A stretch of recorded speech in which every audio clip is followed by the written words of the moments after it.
Hello, audioholics. This is. Hey, what do you know? I was right. Alright, so it's been 24 hours, and yeah, my opinion has not changed. It is still a very good album. Maybe I don't remember as much of the record as I thought I would, but I mean, I have only listened to it once. I'm not necessarily counting that against the album necessarily. I would say, given my experience or lack thereof with this album, this artist, I would say it's more so. Logan, and welcome back to Getting Into Trip Hop. Now, I know it's been a little while since I've made a video. I've just kind of been busy the last couple of weeks, but hey, I'm here now.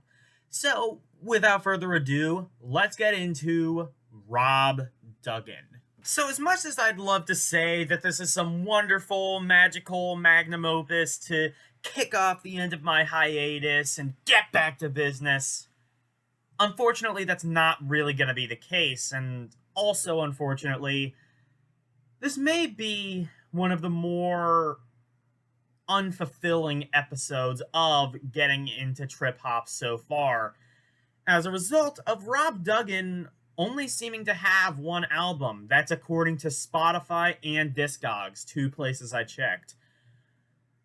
Now, he seems to have a lot of singles, has a lot of credibility as a producer, and also has a lot of feature work, but only one full-length album, whereas I usually do two on this show. But apparently it is worth mentioning.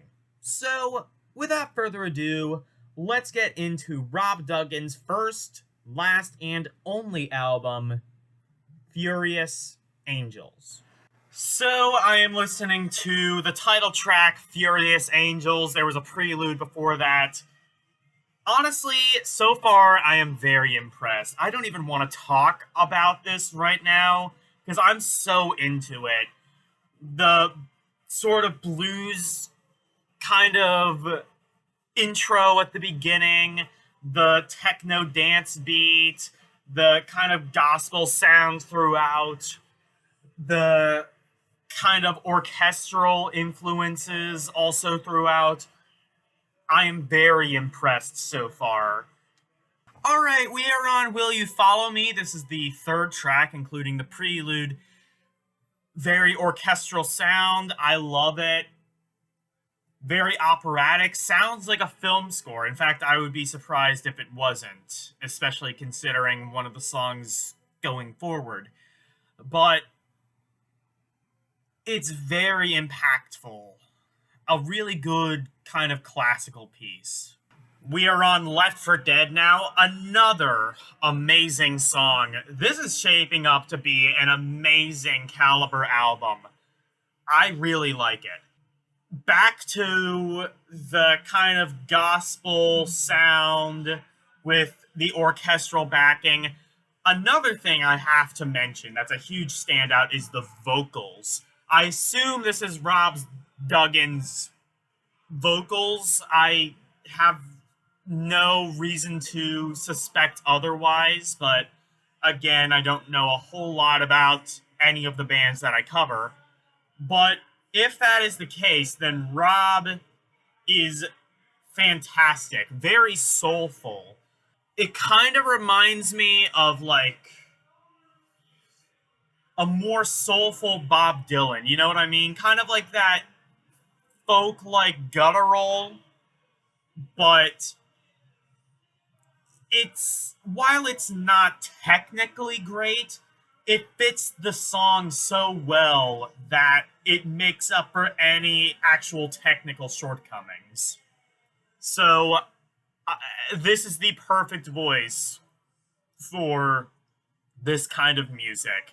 This kind of very, very good, soulful, atmospheric music. I'm Not Driving Anymore is the name of the song I am on now. Guys, this is amazing. I love this album. Even if it were to hypothetically suck from here on out, I would still give this a pretty positive review. Um, the soul in the music, the instrumentals, the vocals, the atmosphere is very real and very prevalent. The hook is amazing. The just everything about it. Honestly, I have nothing negative to say about this song or this album so far. Clubbed to Death, Kiriamino Variation. I'm sure I'm botching the hell out of whatever that was supposed to be. Now, this is probably the most well-known song off of this album, and possibly even the most well-known aspect of Rob Dougan's career, because it was featured in the movie The Matrix, and hit the top 40 in the British charts a couple years later. Now, I have seen the movie The Matrix. I don't know it well enough to tell you exactly where in the movie this is, but it is a very good instrumental. Does seem like it could fit that atmosphere of The Matrix, and I'm sure it did when it was used. Overall, it's just... I mean, what else can I say about this album? This song particularly has a more trippy, cyber kind of feel to it. So it, I guess, differs a little bit from the rest of the album, but doesn't feel out of place. But still, not a bad song, not even a subpar song on this album so far. So we are on It's Only Me, and what do you want me to say? It's in the same ilk as the rest of the album, but it's still really good. He sounds like he's on the verge of a mental breakdown, and as I said before, that's kind of fine because the music and the instrumentals itself feel like they're on the verge of a mental breakdown.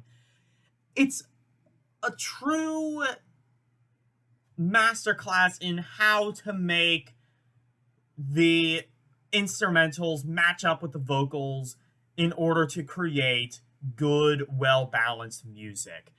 I have nothing negative to say, even as far as about maybe halfway in at this point. So next up is an instrumental. It is called Instrumental. There are many instruments in this instrumental, but instrumentally, it has a good instrumental backing.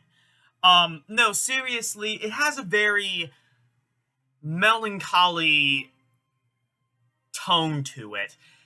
It reminds me almost a little bit of, like, maybe, like, the music to the movie Platoon. That might just be me. It's, like, not similar in terms of, like, musical elements, but maybe more so in terms of tune, and that might just be, like, the first thing that popped in my head. But really well constructed, as you would come to expect at this point on in the album, and just really good atmosphere. This is the right way to utilize an orchestra. So now I am listening to Nothing at All. And so now we are on... Okay, no, I'm just messing with you. So, Nothing at All. You know, I think I finally figured out where I've heard this sort of vocal style before. Tom Waits.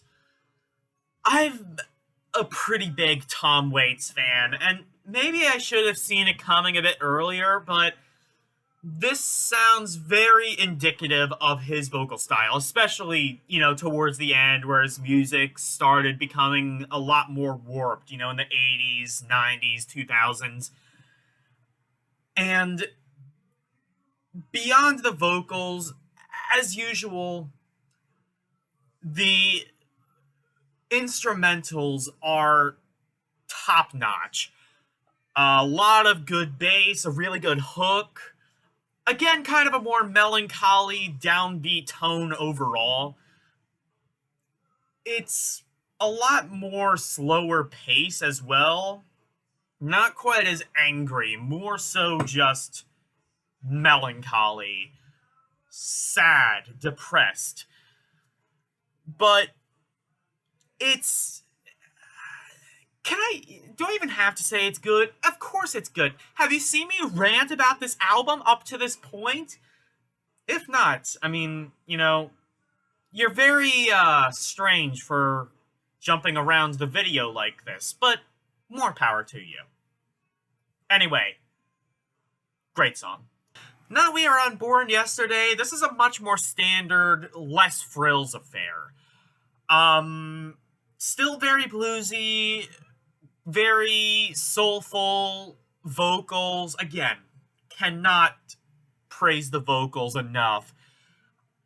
A lot more basic, as I said, than some of the songs on this album. I mean, there are still orchestral elements, but they are a bit more sidelined. But still, I mean, like, not everything can be, 10 out of 10, complex, miraculous, Sometimes you need to take a break from that, and I think a good album can take that break without sounding too out of place, and this song definitely sounds far from out of place. Speed Me Towards Death. This is the fourth to last song on the album, and the third and final one to feature some reference towards death or being dead in the title. So, we have a lot of the mainstays. I mean, orchestra is very good. It feels like the music is quite literally speeding. It's speeding towards, I don't know, death or what, but it's definitely going at a much faster pace. Vocals, soulful as always. The bass is something else, I should say, is kind of a standout, which, depending on where you come from in the music sphere, might come as a surprise, but generally with trip hop, I found they are pretty good with bass and sound very good through headphones, and this is no exception.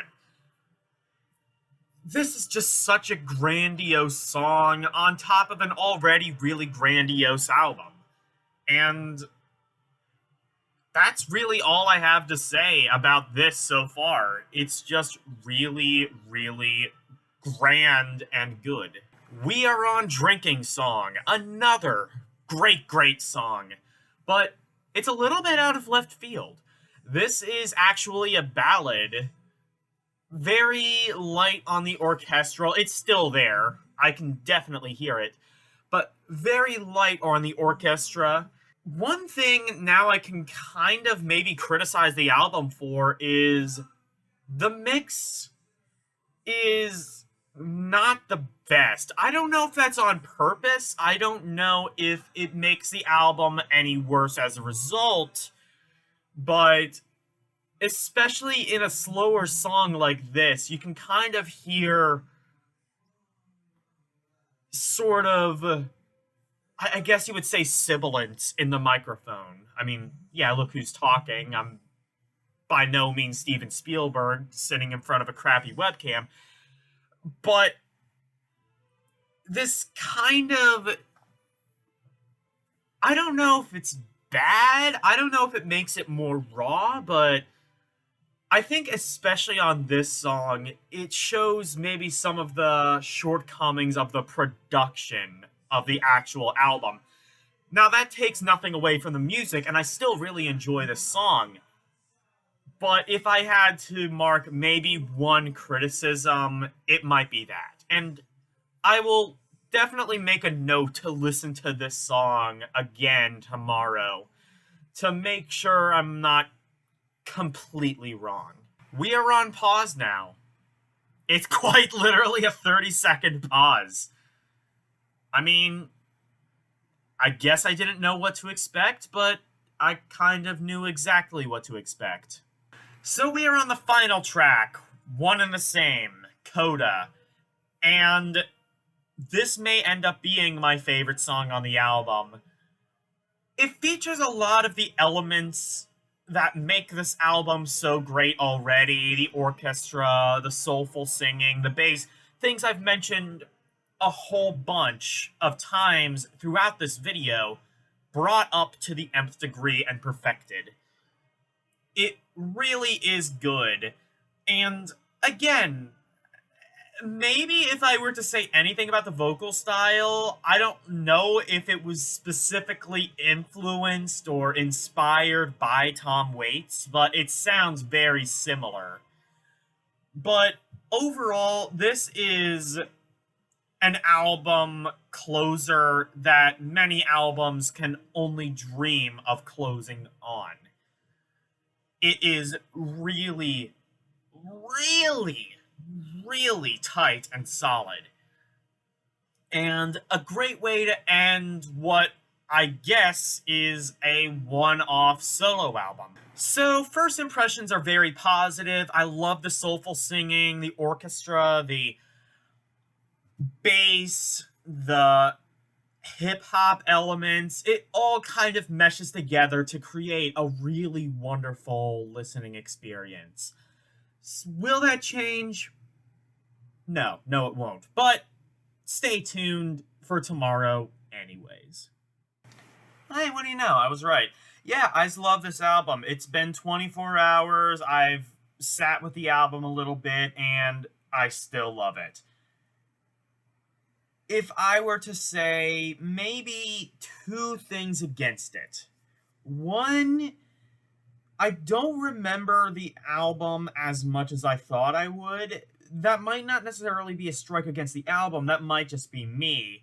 And like I've only listened to it that one time. I listened to it a tiny, tiny bit just before I pushed the record button, but I don't know. That could be a strike against the album, but I'm guessing not. And the other thing is Drinking Song. Now, lyrically and thematically, it's brilliant, just like everything else in the album. The only thing is, it shouldn't have been a ballad. There shouldn't have been a ballad on this album, specifically because of the production quality. I think that I would not have had to take any points off of the production quality if Drinking Song wasn't on there and brought those flaws to light. It might not even, I don't even know if it's necessarily the production quality. It could just maybe be like, I don't know, the microphone or just lack of a decent pop filter, but something about that song kind of feels off. And maybe that was intentional. Maybe it was made to feel a little bit more intimate, but to me, it just feels sort of like bad ASMR. But again, thematically, in terms of structure, in terms of actual lyrical quality, Drinking Song is still up there with the rest of the album, and the rest of the songs on the album, rather, as being top shelf masterpieces. So overall, I really enjoyed this album, and hey, if you enjoyed this video, check out the other videos in this series. I've gone over artists like 07, Bonobo, Bjork, and we'll continue to go over quite a few in the future. If you're interested in getting into prog music or just want to watch somebody try to do it themselves, my co-host Tyler has a similar series where he gets into prog music. Now, both are 20-part series. He's getting into Dream Theater, Camel, and a bunch of other artists and bands, and just check his stuff out. It's very good. If you're interested in opinion type stuff, we have The Wrong Opinion, where we rank various different albums from bands that we enjoy. Also, if you are interested in a more freeform format, check out Audioholics Unite, where we do live reactions to new albums or albums that we want to listen to, or albums that have some sort of impact on us, or just whatever piques our interest at that point. That is every Wednesday. So anyways, I hope you enjoyed the video. Tune in next time where we get into Gold Frap. Bye bye.